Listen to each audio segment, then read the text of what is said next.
ئەمڕۆکە لە هەولێر لە بەردەم UN گەنجێکی تریش لە هەولێر خۆی دەستێنێ لە بەردەم 4 کەناڵی بەناوبانجی کوردی نزیکەی 10 نەفەر لەوێ بوونە کاتی ئەو کوڕە خۆی ستاندووە. ئایا مرۆڤایەتی ئەوا بێقیمەت بووە؟ تەواوی زانیاریەکان لە کلیل میدیا.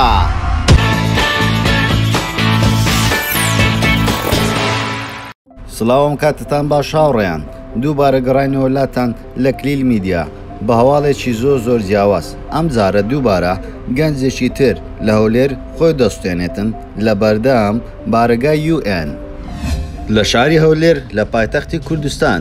دوو پەنابەری ڕۆژهەڵاتی کوردستان لە بەردەم بارگەی نەتەوەی گرتووەکان لە هەولێر گرتبوونەوەیان ئەنجامدا.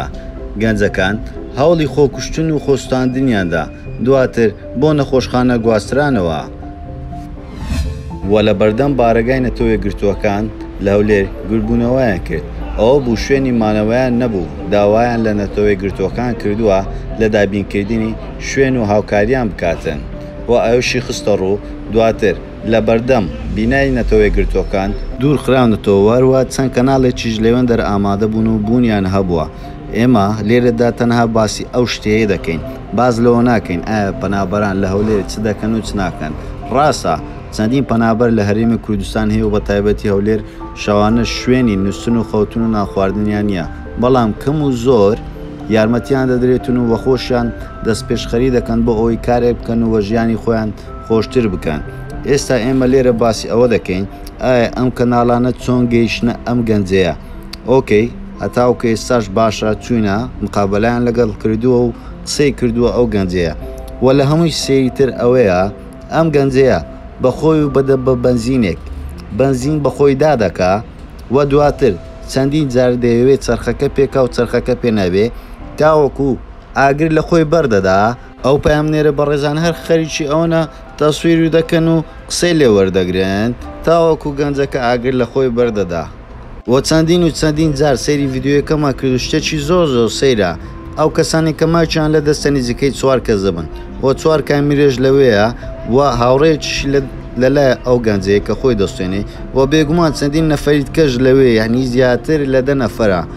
باشە چۆن چاوەڕێ دەکەن ئەم گەنجەیە دەبەیەکی بەدەست گرتووە پڕی بەنزینەوە دەزانن چۆن دەهێڵن ئەم گەنجەیە ئاگر لە خۆی بەردا و زۆر بە ئاسایش بەڕاستەوە خۆ ئەو کەناڵانە دەیگوازنەوە چەندین ملیۆن دۆلاری سەرف کردووە. چۆن دەبێ ئینسان ئاوا بێقەدر بێتن و بگاتە ئەو ڕادەی چاوەڕێ بکەن ئەو گەنجەیە خۆی بستێنی. بەڵام دواتر دوای خۆستاندنی ئینجا گلەیی لەوە دەکەن ئایا حکومەت بۆ نایەت بە پیلیانەوە ئەوە 20 دقەیە خو نیو ساعتەوە گەنجەی خۆی ستاندووە نەگەیشتونە.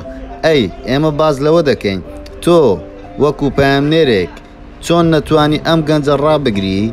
بێگومان خەمساردێک هەیە لە دام و دەستگا تەندروستیەکان دەبێت ڕاستەوخۆ بگەنە ئەم شوێنەیە کە هەر باروک کاتێکی نەخواستراوی لێبێتن و خێرا بگەنە ئەم شوێنەیە. بەڵام واروە ئەو کەناڵانەش لێوینە کە هەموو کات ڕقنە لە حکوومەت و هەرێمی کوردستان دەگرن. ئایا ئەم کەناڵانە بۆ وا دەکەن؟